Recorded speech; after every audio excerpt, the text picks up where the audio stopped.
প্রধানমন্ত্রী নরেন্দ্র মোদীজির জন্মদিনকে সামনে রেখে এক স্বাস্থ্য শিবিরের আয়োজন করা হয় শনিবার। উপস্থিত ছিলেন বিজেপি রাজ্য সভাপতি রাজীব ভট্টাচার্য।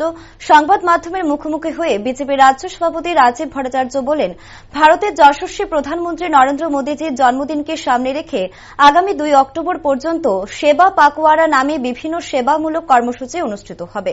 বিভিন্ন জায়গায় ব্লাড ডোনেশন থেকে শুরু করে বৃক্ষরোপণ, স্বাস্থ্য শিবির এরকম বিভিন্ন কর্মসূচি হাতে নেওয়া হয়েছে বলে জানান তিনি।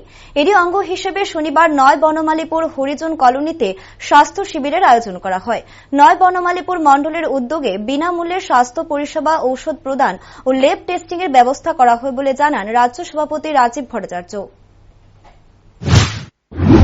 আপনারা সবাই জানেন যে আমাদের ভারতবর্ষের যশস্বী প্রধানমন্ত্রী নরেন্দ্র মোদীজির গত 17 সেপ্টেম্বর ওনার শুভ জন্মদিন।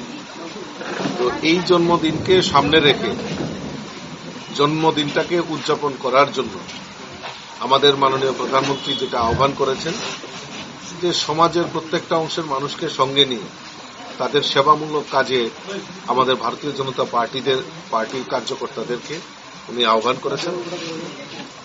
তো 17 সেপ্টেম্বর থেকে আগামী 2রা অক্টোবর গান্ধী জয়ন্তী পর্যন্ত এই পক্ষকাল ব্যাপী আমরা সেবা পাকুয়ারার নাম দিয়ে আমরা বিভিন্ন সেবামূলক কর্মসূচিতে আমরা অংশগ্রহণ করছি।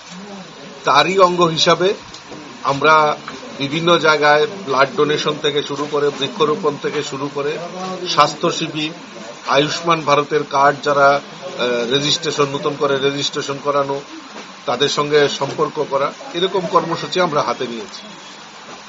আজকে নয় বনমালীপুরের আমরা উদ্যোগ নিয়েছি যে একটা স্বাস্থ্য শিবির আমরা অনুষ্ঠিত করছি। এখানে একটা হরিজন কলোনি, নয় বনমালীপুর এলাকায় একটি হরিজন কলোনি রয়েছে, যেখানে আমাদের এই ডাক্তারবাবুরা এখানে এই রোগীদের বিনা পয়সায় চিকিৎসা এবং এখানে ল্যাবের টেস্টের ব্যবস্থা এবং কিছু প্রয়োজনীয় ওষুধও সেখানে বিনা মূল্যে দেওয়ার